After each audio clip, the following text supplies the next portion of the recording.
Chapter 11. The old black man, the Gree shaman, didn't seem to have the goods. Oh, he had lizard feet and weird powders that flashed when he threw them into fires, and he had books and candles and a toothless grin that was just about the most demented thing Charles Lee Ray had ever seen. But so far, up to that point, his mumbo-jumbo bullshit hadn't done too much for old Charles Ray. Though there had been a few things. He felt less fear walking into people's homes, their apartments, as though he were truly impermeable, protected by the spirit world. Charles Lee Ray felt something. But then the old shaman got scared.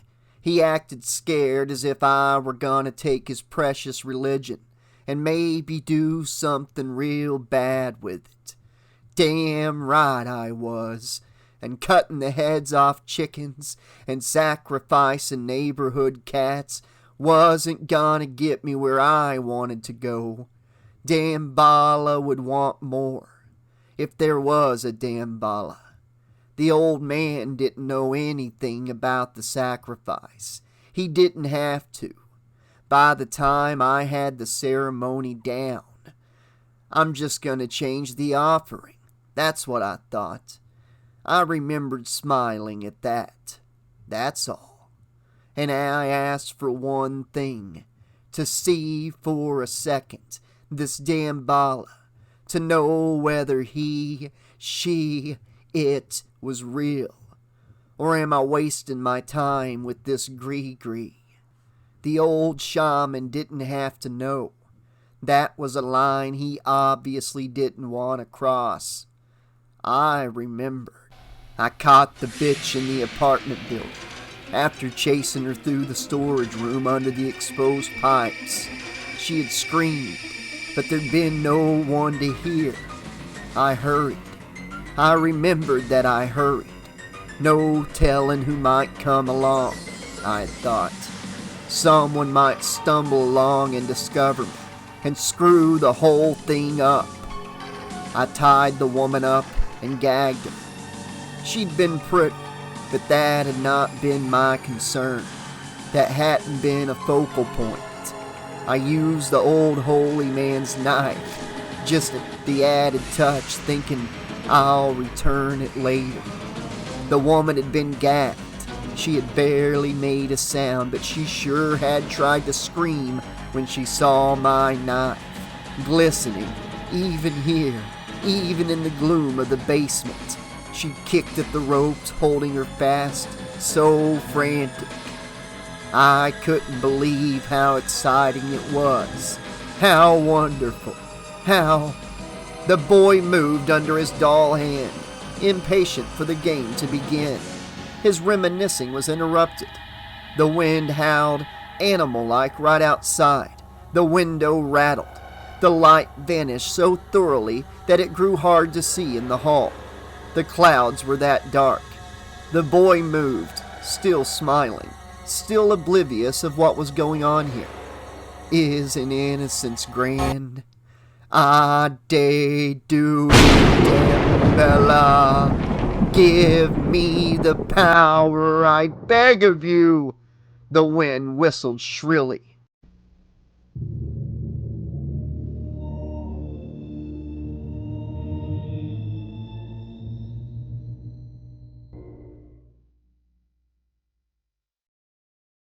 Andy put down his gun. First, he had felt the cold wind chilling his nearly bald head. He looked up. Dark rain clouds were rolling in fast. He opened his mouth. No, Andy thought. I'm being silly. It's just a storm, just a thunderhead rolling down the valley. But still, he thought, the memory was there, of clouds that seemed to ooze out of the sky, blotting out all light and color. Of wind that whipped in every direction at once. The gun felt cold and heavy in his hands, useless. Darker, the clouds congealed into an inky blackness. Andy felt himself shaking. Oh, God, he thought, I'm scared all these years, and I'm scared, still scared after, God, so many years.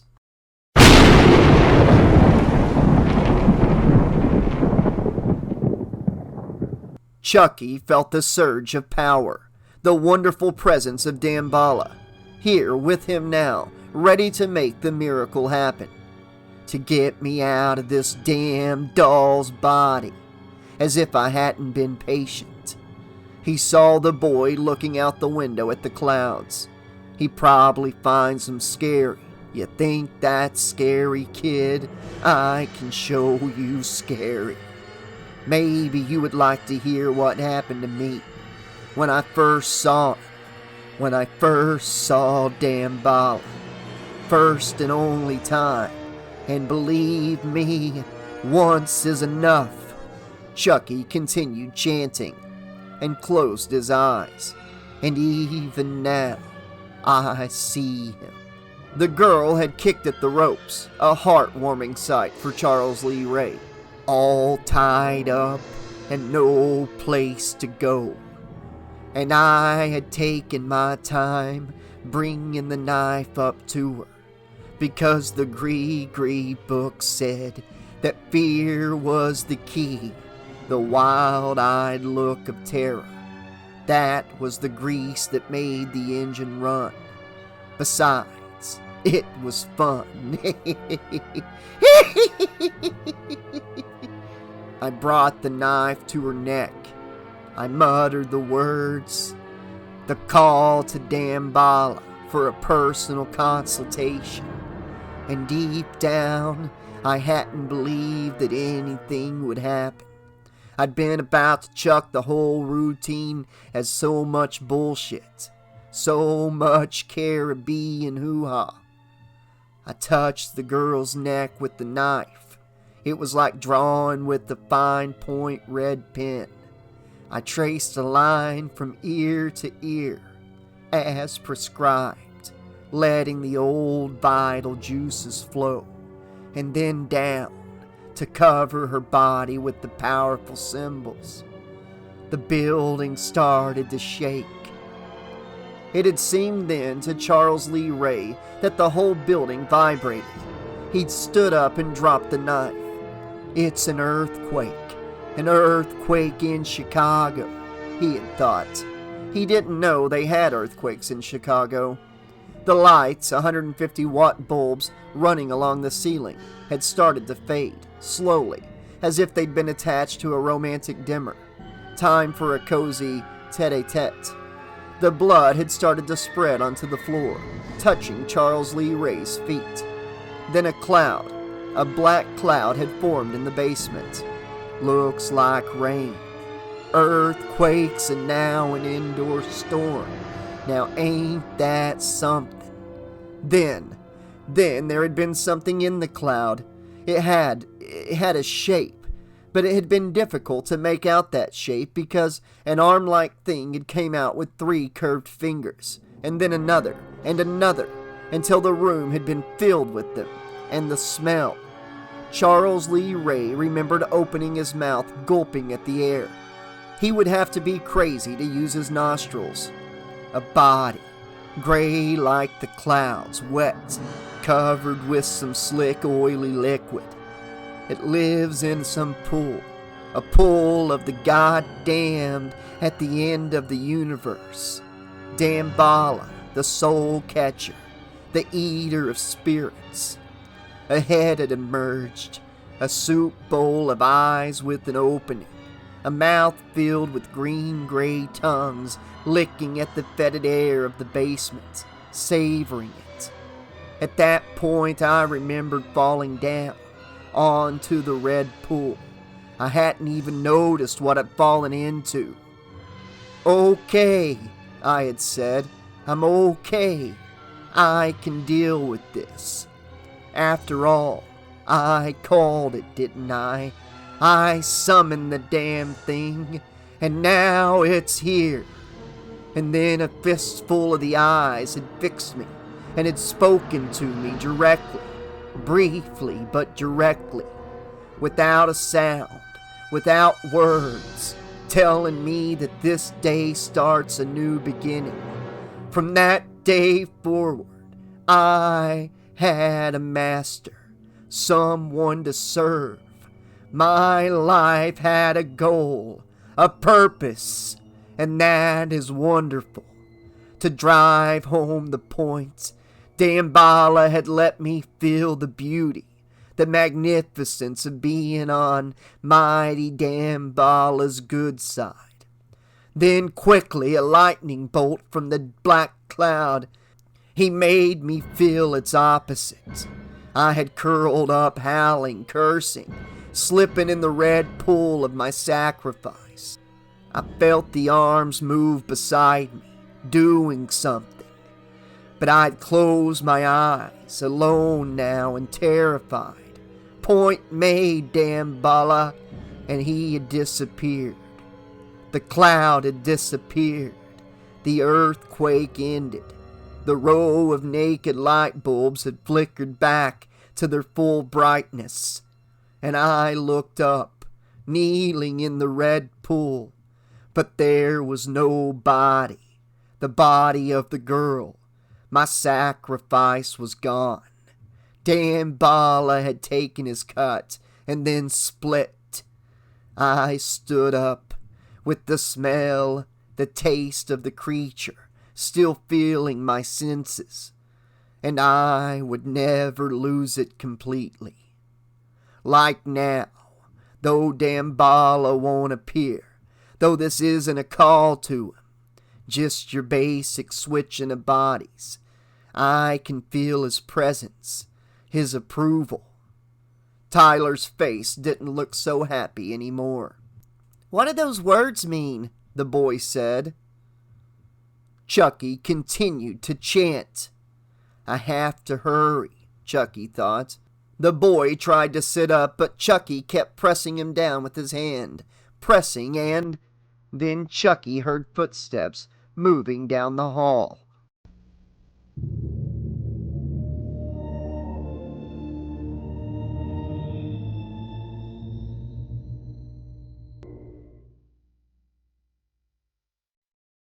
Chapter 12. Oh shit. Tyler looked up at the doll. "Charles, stop swearing. It's not nice to swear." But Tyler saw the doll aiming a plastic ear down the hallway. Tyler heard the footsteps. "Oh, I'm in trouble now," thought Tyler, opening Barkley's package, playing with the doll, and Chucky took his hand off Tyler's chest. Tyler quickly sat up and saw Colonel Cochran walking toward him, followed by one of the senior cadets. "Oh no," thought Tyler. "Cochran was real strict. He's a real military guy." "Now we're in for it," he said to Chucky. But when he looked at the doll, its face was expressionless. It was just a doll. "Hey, what's wrong? Your batteries give out? What's the—" Tyler heard Cochran talking. "He doesn't see me," Tyler thought. "That's good, but I don't know where to run." "We'll need 22 caliber semis, Curtis. Mark them for the red and blue teams, and—" Tyler stood up. Chucky just lay there, just a doll now. Cochran stopped. "Tyler, what are you doing here? This is off limits to your grade. Just whatever are you doing here? And what's this?" Tyler watched Cochran walk forward and pick up Chucky by his orange hair. The doll didn't say hidey-ho or wanna play or anything. "What is this?" Cochran held the doll out as though it smelled bad, as though it was some stinky laundry, a dead fish. Tyler smiled. "We were playing, sir. We were playing Hide the Soul." Cochran shook his head. It looked like he had never heard of the game either. "Hide the Soul, And you're playing with a doll?" "We were playing, Cochran turned to the senior cadet. "Go on, Curtis. I'll catch up with you later." Curtis left, and then the colonel turned back to Tyler. He dangled the doll in front of Tyler. Tyler looked away out the window. Funny, the clouds were gone. The storm never came. He even saw bits of blue in the sky. Cochran shook his head. "We don't play with dolls now, do we, Tyler? Dolls are for girls." The colonel waved Chucky back and forth. "The doll is smiling," Tyler saw. "He's still smiling." Tyler stood up. "But Charles, Chucky is my new best friend." Cochran frowned and then shook his head. "Tyler, You know better than to talk back to a superior officer. Tyler looked down at the torn wrapping paper, the box with the hole through the cellophane window. I liked the doll, Tyler thought. It wasn't mine, but it was a friend, someone I could play with, someone I could talk to. His eyes trailed up to Cochran's hand swinging the doll. Now you know better, Tyler. Tyler nodded. Yes, sir. Cochran smiled. Then he pointed at the paper in the good guy box. Now clean that stuff up. He hoisted Chucky higher. And I'll take care of this. What is he going to do to it? Tyler thought. And what will I tell Barkley? But he knew the answer to that one. Nothing. He would tell Barkley nothing. Andy would get mad, and then I'd really have no friends, he thought. Cochran turned and started walking out. Tyler watched his pal, his good guy, dangling from behind. Tyler saw his cheeks, his eyes. Chucky blinked, once and then again. He smiled. It wasn't a nice smile, and Chucky whispered, I'll be back. And Chucky waved at him. Tyler waved back and said quietly, believing the doll somehow, believing the doll, See you later, Charles. Colonel Cochran disappeared with the doll.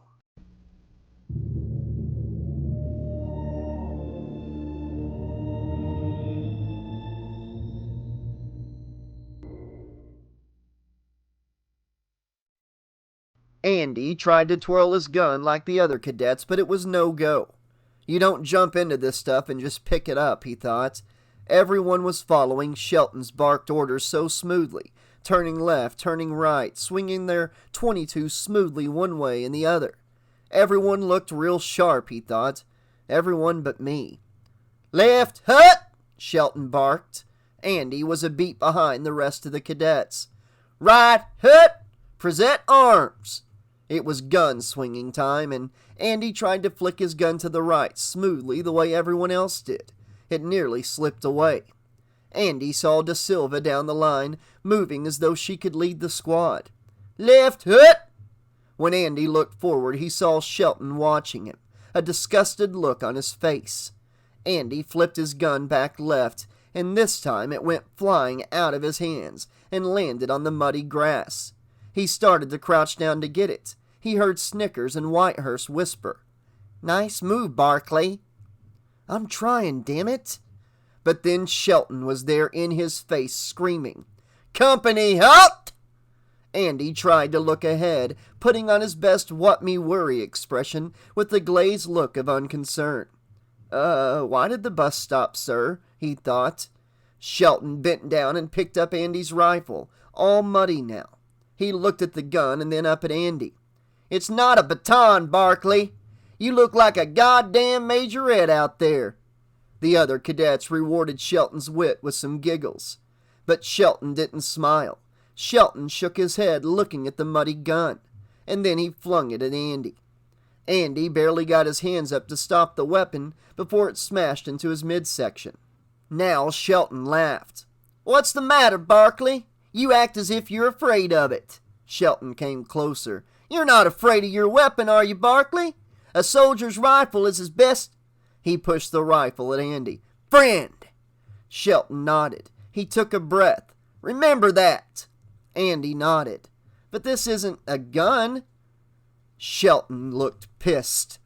He called over another soldier. Would you please inform him the difference between his rifle and his gun? The cadet turned to Andy and said, This is my rifle, holding on to the rifle. This is my gun. The cadet grabbed at his crotch. This is for shooting. The cadet held up the rifle. The cadet grabbed back at his crotch. And this is for fun. You got it now, Barkley? Shelton asked. Andy nodded again. And then past Shelton he saw an officer, Colonel Cochran, walking out of the armory, moving around the back. He was dragging something behind him. Andy's mouth fell open. What's that, Barkley? Cat got your tongue? Dragging something red and blue. Andy shook his head. What, Barkley? Thinking, no, it can't be. That's That's crazy. But Andy saw the red sneakers, the cute good guy sneakers, and the blue overalls, and the man was holding the doll by the hair. By the brilliant red hair that made Andy sick. It can't be, he thought. Why would he have a good guy doll, and what is he doing with it? It can't be. Shelton backed away, shaking his head. "Company right hut!" Shelton yelled. The cadets started moving, marching away from the armory. Andy looked over his shoulder, watching the man disappear, taking the doll behind the building. "Snap out of it," Whitehurst said. Andy kept glancing over his shoulder. He remembered the clouds from before, the sudden thunderhead. It's clear now, he thought, nice and clear. Cochran was gone behind the building. The doll was gone. Andy looked ahead. It can't be, he thought. It's over. I ended it years ago. He felt the sun now, and there was no wind, and he almost believed that he was right.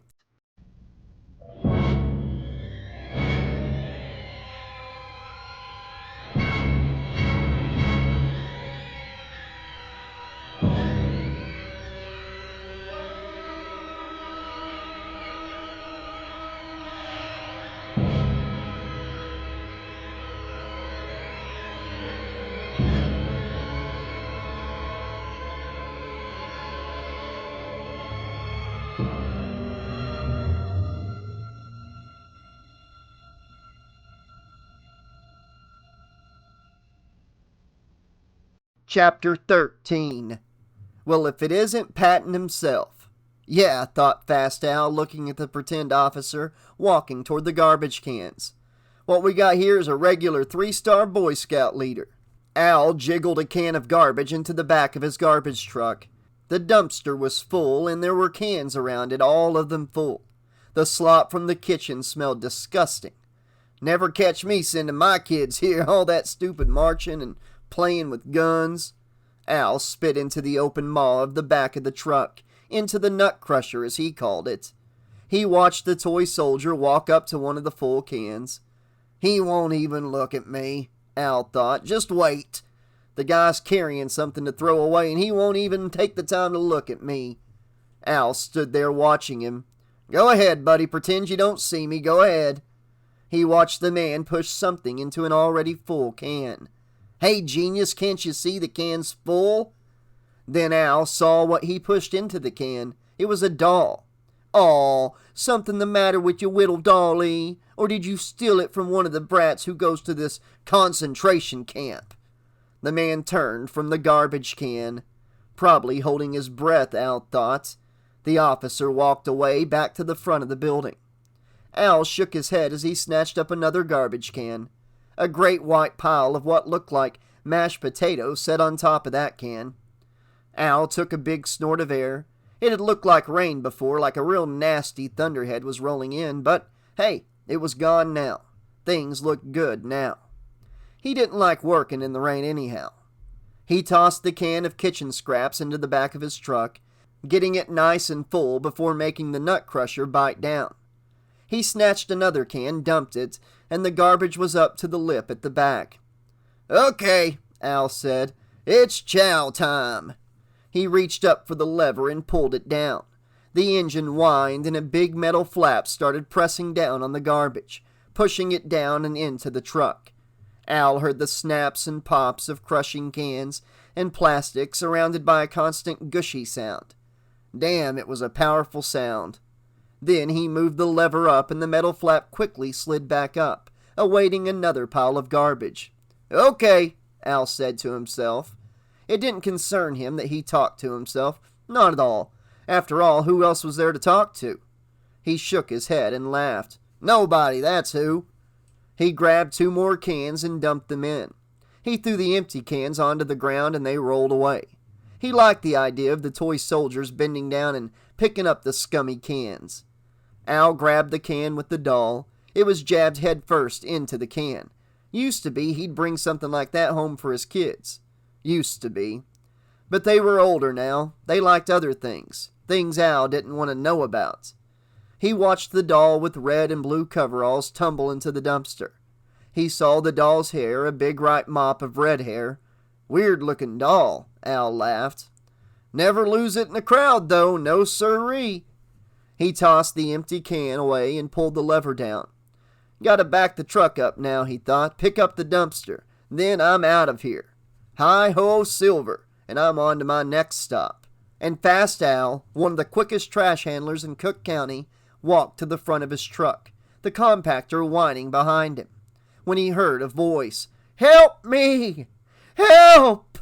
He stopped dead in his tracks. Jesus! He said, turning to the back. It was a voice, a goddamn voice coming from the compactor. Jesus H. Christ! Help! The voice screamed. Oh God, how did someone get in there? Is it a kid? Al thought. How in the hell did a kid get in there?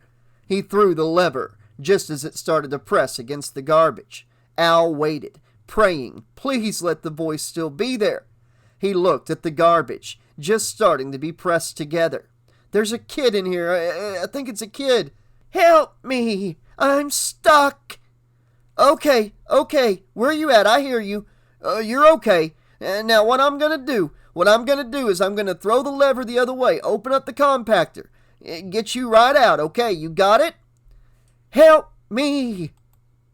Fast Al took his time to look at the lever, at the switches. Had to get this right or the kid is so much toothpaste, squeezed flat. He threw a switch up and then grabbed the lever. That should do it. Hang in there, kid, just hang in there. Al pulled on the lever and the giant metal flap of the compactor started coming up. Whew, Al thought. Al looked at the sea of garbage, the colorful mixture of paper and food and wrappers and magazines. He didn't see anybody. What the? Al bent over the pile and started sifting through the garbage. Where are they? Al pushed away garbage with his gloved hands, digging deeper into the pile. Hey, kid, are you still in here? He said, talking to the garbage, thinking this has got to look crazy, me plowing through the garbage, talking to it. He didn't imagine the voice, did he? He didn't imagine that. Al climbed into the mouth of the back of the truck, kicking at the garbage, digging at it, deeper to a layer of crushed garbage that had already started being pressed together, forming a weird new substance. Hey! Al yelled. Where the hell are you? That was close, Chucky thought. Real close. Too damn close. He popped up on the side and saw the garbage man. Thank damn Bala. He's got ears. On his knees, digging through the garbage. Quickly, Chucky jumped outside the truck. Hey, kid! He heard the garbage man yell into the back of his truck. Poor slob didn't see me, Chucky thought. C'est la vie. Chucky looked up and saw a big metal stick, a lever, and a switch that had worn raised letters, open and close. He threw the switch. The click was barely audible, especially if you had your head stuck in garbage. Then Chucky reached up to the lever. His hand closed around it and he pulled down. The mechanical jaw started down. Chucky watched the garbage man look up, horrified. The man turned to the lips of the truck and tried to stand up in the garbage, to get away from the mouth about to crunch down. Chucky watched. This is kind of interesting, he thought. Will he make it or won't he? Chucky shook his head. The garbage man's mouth was open, screaming. No! No! He slipped on some garbage, lost his footing, and went crashing down on the pile of garbage. Oops, Chucky thought. The metal flap of the compactor was right over him. Chucky bent down. He watched the garbage man scramble on top of the garbage, clawing his way forward. Chucky shook his head again. Not enough time. The opening, the gap to freedom, shrunk to a foot. The garbage man's hands closed around the lip. The opening shrunk some more to just inches. That's it, Chucky thought. He snagged. Chucky bent down. He could see the garbage man's face pressed into the garbage, and he saw that face look over and see Chucky looking back. Heidi fucking ho, Chucky said. The man screamed, and the scream grew, swelled, as the compactor went flush to the garbage. and still pressed down. Amazing, thought Chucky. I can still hear, can still... More screams, and Chucky looked around. Now, he thought, where was I?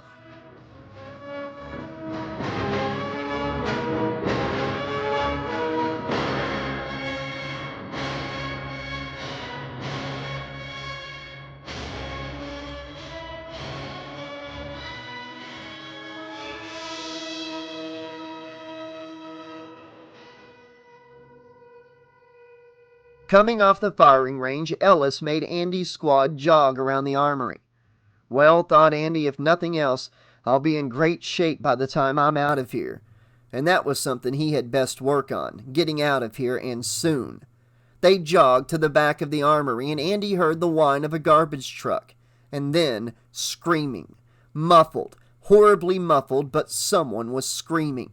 Ellis stopped the company. Andy was in front, looking at the truck. The screaming stopped. What the? Whitehurst said, panting. Ellis took a step toward the truck. He flicked the lever. The garbage truck stopped grinding down. Then someone said, "Oh my God!" Andy looked. Red goo started dripping from the back of the truck, oozing from the seams of the jaw, dripping onto the ground. The screams had stopped. Ellis walked to the truck. He reached for the lever to start the jaws moving up. Someone's in there, Andy thought. Someone is in there, and now he's dead. The blood kept dripping. The back of the truck looked like a crusty mouth, drooling red. Andy heard someone hacking behind him, someone tossing their cookies. Andy just stood there with the other cadets waiting, while Ellis raised the lever and opened the truck's mouth.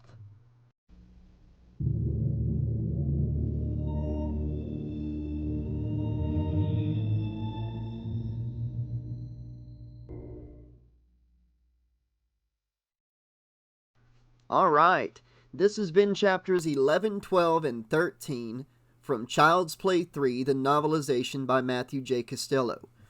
Awesome chapters tonight. Of course, I gotta start off with the backstory. Really enjoyed getting into the head of Chucky again like we did in the last novelization. Thought it was cool that we got into the whole voodoo thing, about how he was already going over the head of his shaman right from the get-go. The guy that we met in Child's Play 1, the movie, that he killed with the voodoo doll. It was kind of cool to find out about this woman that Chucky sacrificed to Damballa. It makes me wonder if it's the same woman from Child's Play 2 in his one of his flashbacks that he got in the apartment building in the corridor on the stairwell. Maybe it is the same, maybe not. Either way, this was a really cool backstory, little flashback for Chucky. While it's like he's reminiscing of the good times with Damballa as he's sitting there trying to take over Tyler's body and put his soul in there. It's nuts. We actually got to be told and visualize in our own minds what Damballa looked like, and it sounded creepy as shit. You know, like this cloud hand thing coming out of this storm that was brewing inside the building where Charles Lee Ray was. I mean, it's just... wow. And he was not even a full believer, and it humbled him, you know, it humbled Chucky. It's got to be something pretty damn scary to humble Chucky. We had a few other differences tonight. We got a little more into the head of the garbage man that gets killed by Chucky. That whole scene got extended big time. We had a kind of similar, slightly different scene with the whole, this is my rifle, this is my gun, this is for shooting, this is for fun. But yeah, the garbage man scene was quite different in a few aspects. You know, Chucky's sitting there screaming, and the guy goes in, and then Chucky sneaks over the side. And it was kind of cool that in this scenario, Chucky got to get face-to-face with the garbage man, who, by the way, I thought was hilarious, the way he's sitting there looking at these cadets and their teachers and all that, who... you know, calling them tin soldiers and fake soldiers, calling it a concentration camp that he wouldn't send his kids to. It was kind of a funny point of view, you know, something... because the movie is all military in the military school. And with the garbage man here, we got to actually get in his head and see a little bit of the outside world looking in, other than Andy. But it was cool for Chucky to actually get to look at him face to face and say, "Heidi fucking ho," as the guy's dying. I mean, hate to see the guy die, but man, that was a pretty badass line. And a pretty badass moment for Chucky to actually get face to face with him like that. Anyways, guys, I hope you're enjoying Child's Play 3 as much as I am. I'll be back very soon with more of this book. Until then, this has been your friendly neighborhood 80s slasher librarian saying, thanks for listening, and Heidi fucking ho. Have a good night, everybody. I'll see you next time.